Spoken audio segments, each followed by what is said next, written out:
think a lot of the drivers are starting to wonder how people are trained nowadays. Well, I don't have to wonder, because it's obvious they're not taught to read signs. Right now I'm out here on I-40 heading east.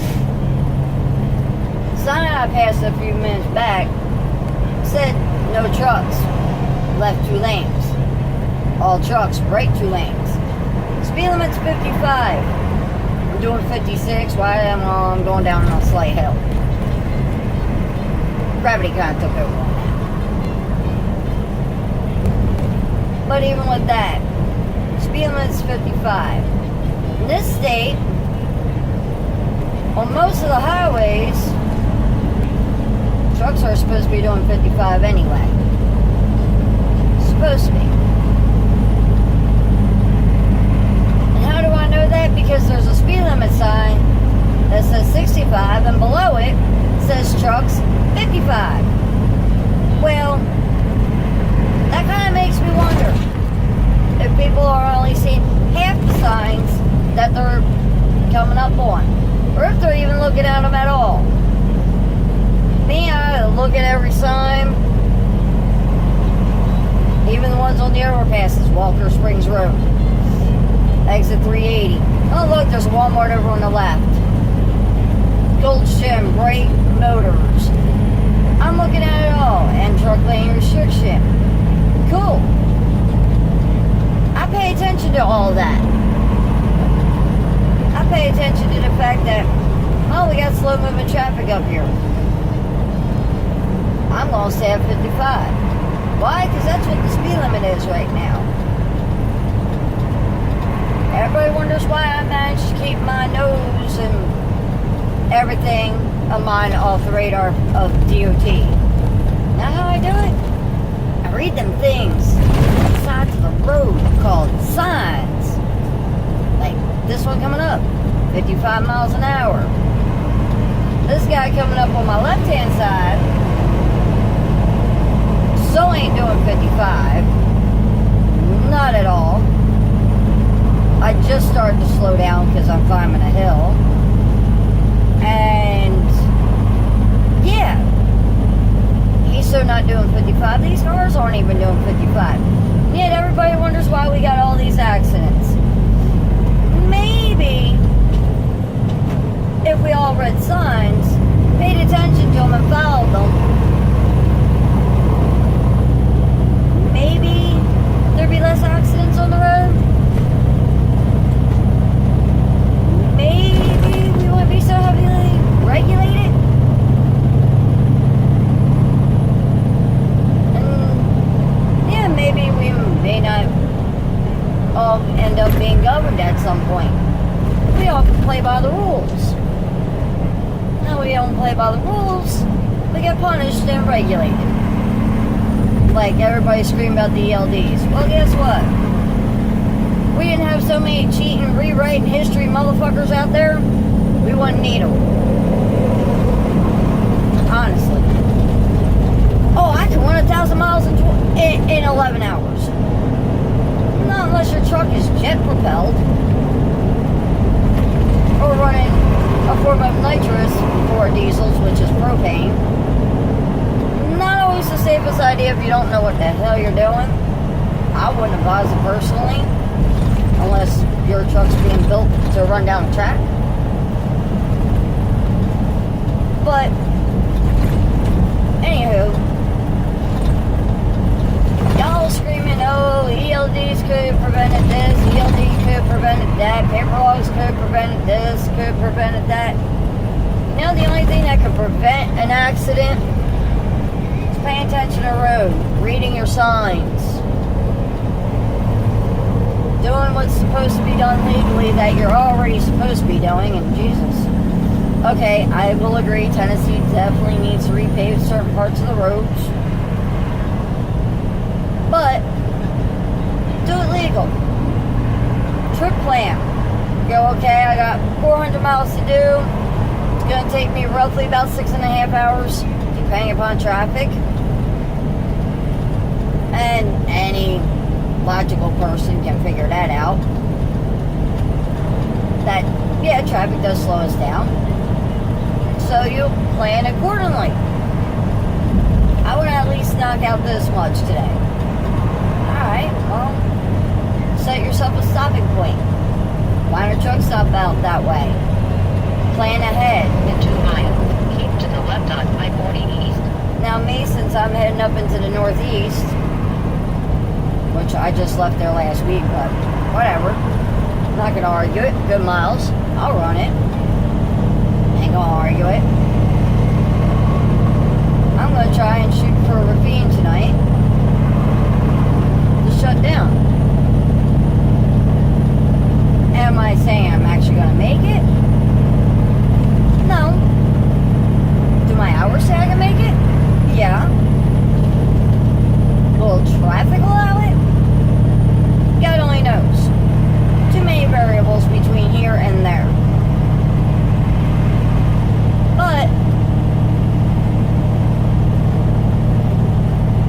at least I got a stopping point, a goal I'm aiming for. I don't make it? Whatever. I got until 1700 tomorrow to deliver. If I get close enough, I'll be happy. I ain't sweating it. I told dispatch yesterday I was going to be running late. Why? Because I get a tire done on my trailer that I picked up. That was loaded. So, could I have prevented that? Not when the tire was already that way. Because no worker didn't mention it. And just dropped it off and left it. For the next fool to pick up and deal with it. I just happened to be the lucky fool. Don't know how lucky I was about it, but to the left on I-40 East. It happens. Just like timing on shifting isn't always there. But, you know, there was something I had to deal with. Did it put me behind? Yeah. To the left on I-40 Am I pissed about it? No. Did I do something to prevent the problem from getting worse? Yeah. I called up right now and got the tire done. Plain simple. Would DOT have passed it if I got pulled over and inspected on a roadside inspection? No. They would have shut me down. In 2.5 miles, keep to the left on I-40 East. So, it is what it is. Nothing I can do to change it. You could be the best at trip planning. Things are still going to happen. Even if you're on paper log. You can have the best plan in the world. Guess what? Things are going to happen. You're going to run over something in the road that you can't see. And guess what? It could take out your tire, could take out the airline, could take out anything. You know what? It's all part of the industry. It's all part of the job. Quit your bitching, suck it up, put on your big kid panties, and drive. And if you can't figure out how to do it legally and safely to protect yourself and the people around you, maybe you should think again about being in the industry still. If you can't figure out how to get yourself to be tired at the end of the day, you don't belong in the industry. I've seen too many posts up on Facebook here recently. Oh, I'm tired. I don't know how DOT expects me to sleep during the day. Oh, my recaps had me stuck sitting here. You know what? It's part of fucking industry. If you plan it right and only run 8.5 hours a day, and that's counting your pre-trips, your post-trips, your on-duty for fueling, loading and unloading, and your driving. You do about 8.5, 9 hours a day, guess what? You ain't got to worry about it. You always got good recaps. Hell, I drove my ass this morning getting started. And then once I did my pre-trip, I noticed that I was a little low on oil. So I had to buy a gallon so I could add some. Why? Because I'm not one of them idiots that likes to run my motor dry. I kind of cherish the motor in my truck because, well, without that, hell, I ain't making no damn money. To the left on I-40 East. It's only common sense. Which most of y'all anymore, I don't even think know how to fill your oil or how to fucking check it. We shouldn't be bitching about the HOSs. Yeah, I get it. They're fucked up. Not much we can do about it until we start playing by the damn rules. It's the only way anything's gonna get done with the HOS. As far as E-loads, guess what? Suck it up, buttercups. It's here. We got no choice but to deal with it. For 5 miles. Like it or not. You don't like it? Sell your truck, get the fuck out the industry. Yeah, I may sound like a bitch, and yeah, I am a bitch. But fact is fact. You ain't gonna change it. You know, everybody has to deal with it. I, for one, bitch more about the training that's going on out here nowadays than anything fucking else. Because everybody's, well, you train, you go through the schooling, go out with a trainer for 180 hours, and then you'll get cut loose. Not even 3 weeks late, not even 2 weeks later. Hell, but sometimes not even 2 weeks later, they're asking, screaming for you to become a trainer. When you yourself don't even know shit because the guy that taught you didn't know shit. Pay attention, read signs. You got questions, ask an old timer. Hell, most of the time they're willing to help you. Why? Because at least then they know they're passing along the correct information. They want to see you succeed, not fail. Now, granted, not everybody out there is going to give you the correct information.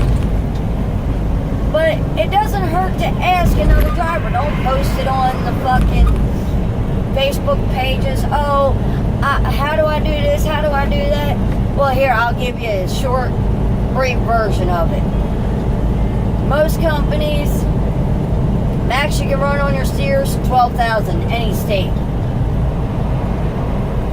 Drives, 34,000 max in most states. Tandems, 34,000 max in most states. Drive-in, max, most states, most companies, 80,000 gross vehicle.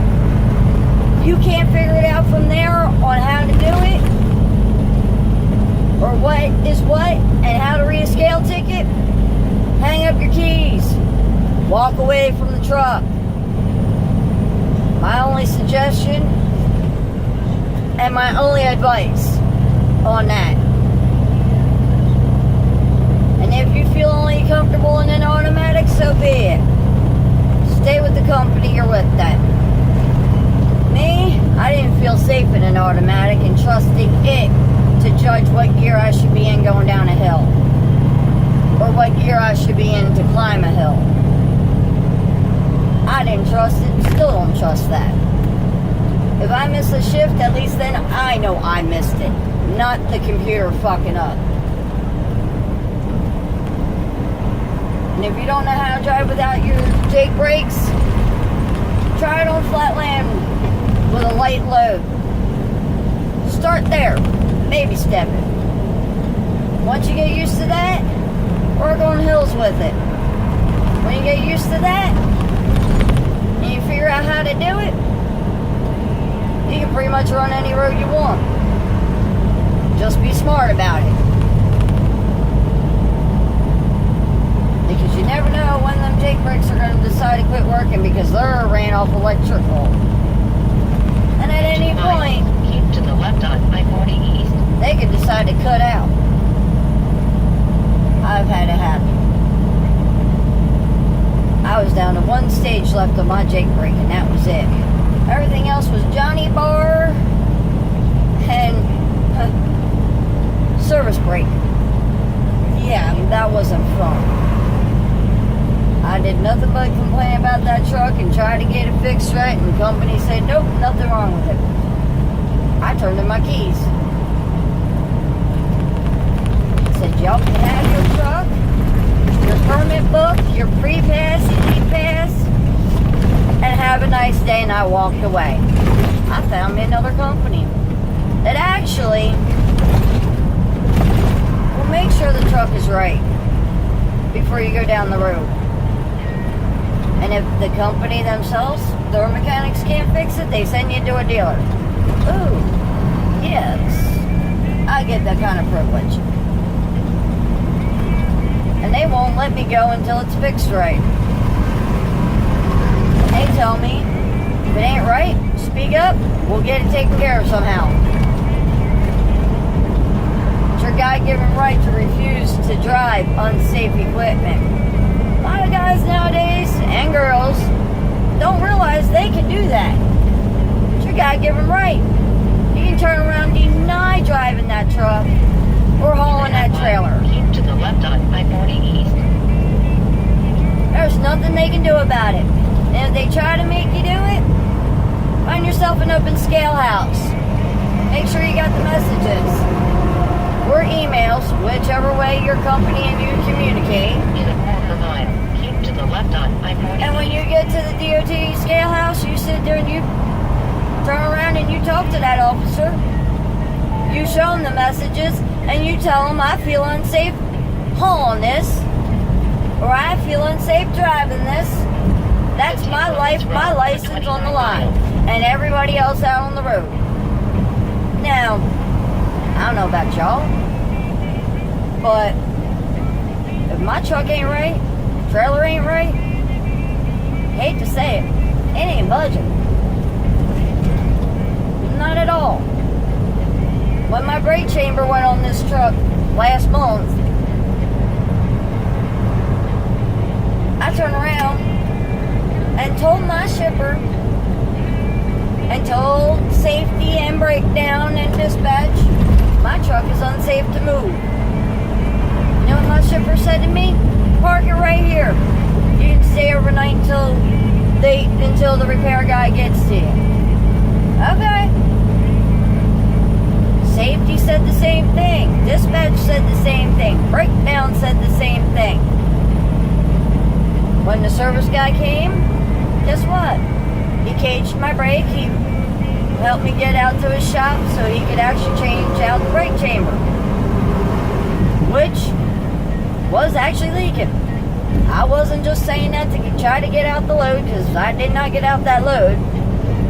There was no way they were taking it from me. They tried.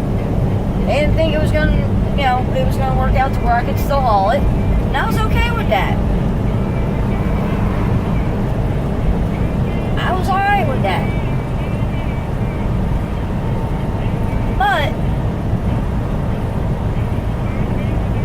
I made sure my truck was legal and safe to roll down the road with a load.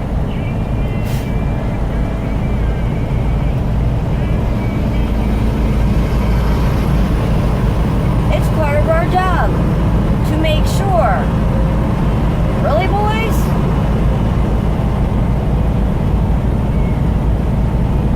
I've been looking to get over, but cars have not been leaving much space. Got turn signal on. Let's see what happens here. Oh, look at that. Little car's gonna let me bounce over. Literally bounce over.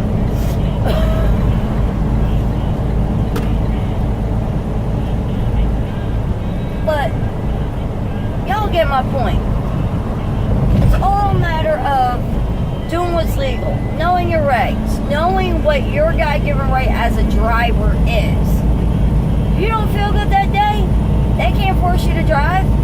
If you state in messages and emails, I don't feel safe to drive today, I'm not feeling good, don't know if it was something I ate last night or not, but yeah, I just ain't feeling it. Oh, and by the way, here's that split speed limit sign I was telling y'all about a little bit ago. It says 65 on the top. Bottom half says what? 55 for trucks. That's right. And guess what I'm going to do? I am going to do that 55. That's right. So, y'all can not pay any mind to me, think I'm just rambling on and I don't know nothing about rules and regs. Not saying I know them all. Not saying I know them all by heart. But I know the gist enough to keep me out of trouble. And apparently it's been working because I got one overweight ticket in my entire career. Never failed a DOT inspection. Never. Nor do I have speeding tickets.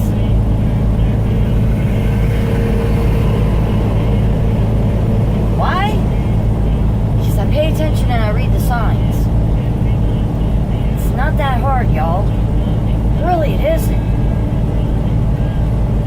I'm 4 hours and 58 minutes away from where I want to shut down tonight. I got 5.5 hours. Pretty sure I got that covered. Even at doing 55 miles an hour.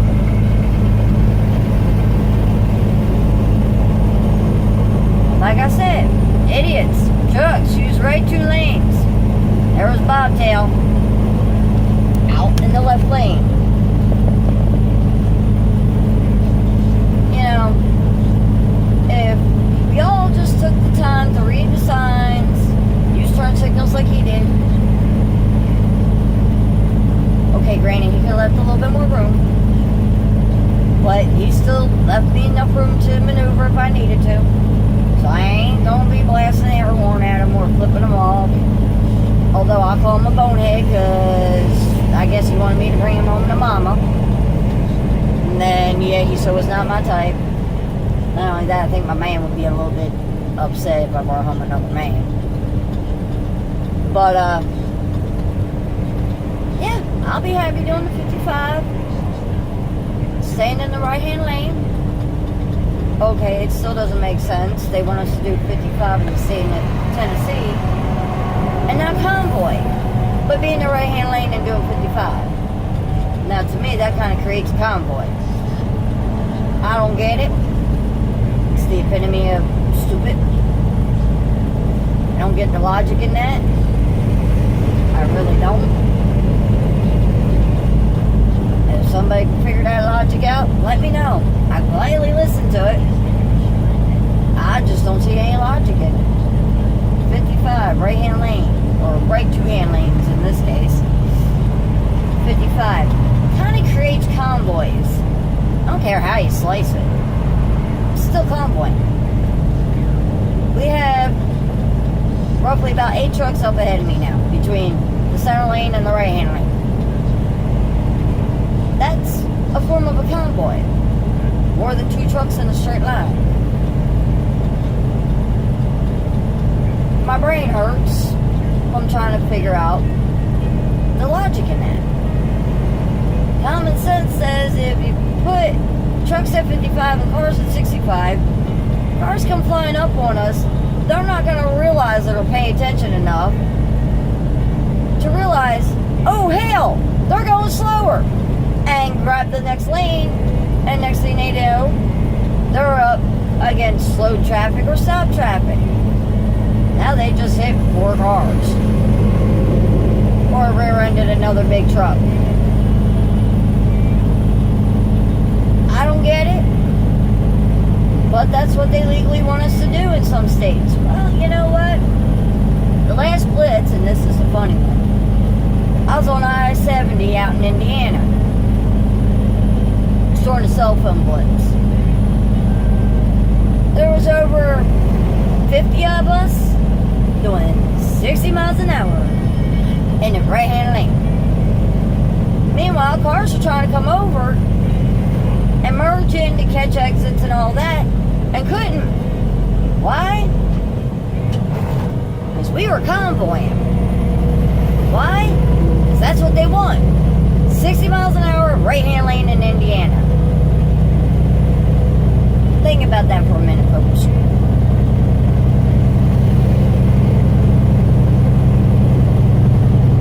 Find the logic in it? Your brain hurts yet? Figure out how it's safe? Like these two. I'm doing roughly about 53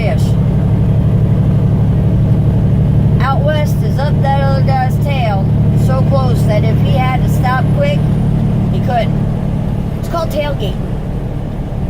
Another thing that irritates me. We hate when cars do it to us, but we'll do it to cars. And then wonder why they do it to us, and then when we go change lanes, we take off the front of their cars. Because they're so close, they don't realize when we go to cut free from in front of them, they're coming up faster because the air has just released. And now they're being shot past us like a bullet. Well, you know what? If we stop doing it to them, stop doing it to us. All I'm saying is learn your regs, people. Pay attention to signs. Do what's legal. You guys want to bitch about anything? Bitch about the way people are trained. Seriously. Bitch about the people that can't read and write English that have CDLs. That are out here hauling freight with no damn clue of what they're doing at all. I'm just going to keep slowing down. Why? Because it's the right thing to do. And yes, I do have my four ways on. Why? Because they were broke down. Service was coming to help them. And now I'm going to change lanes. Why? Because we got a full-grown bear up here with somebody pulled over. Now, am I going to go speeding past at 60 miles an hour? No. And then we get this idiot in the hammer lane who's a big truck who apparently thinks it's a good idea because he's hidden by somebody, and no, he's so not hidden. But it is what it is.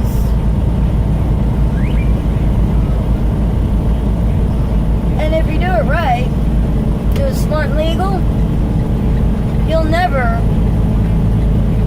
have a blemish on your CSA or your DAC. You know what? That should be the goal. 1,000,000 safe miles, no marks on your DAC, no mark on your CSA, no wrecked trucks, no crashes. That should be the goal in your career. Because you know what? That's my goal. Is to keep my record down to one overweight ticket. Just one. I don't want no more. At $1 something? Hell, that was money that I could have used to pay for something for my damn birthday, my damn self. That was my birthday gift. Actually, no, I'm sorry. That was my Mother's Day gift from the company I used to work for.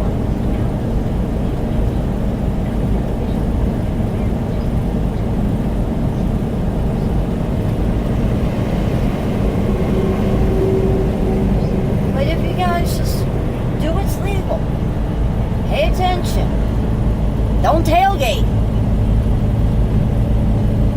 And for those of us that have CBs, use them, communicate. If you see something going on up ahead, holler back to the back door. Be greatly appreciated occasionally. May I be doing that right now, but mine decided to crap out on me and just ain't got it into the shop yet.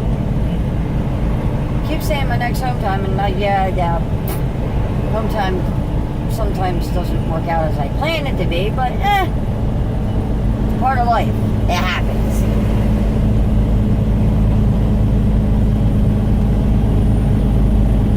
Like the guy behind me, he's grown impatient. I'm sorry, speed limit is 55. Don't like it? There's another lane.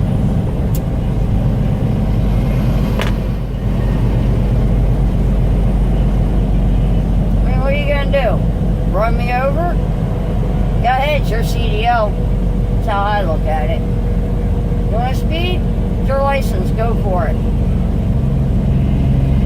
Don't like having a long career? Hey, keep speeding. You'll lay it down sooner or later and take out somebody's family. lose your license and the company's business because you lost an expensive high dollar load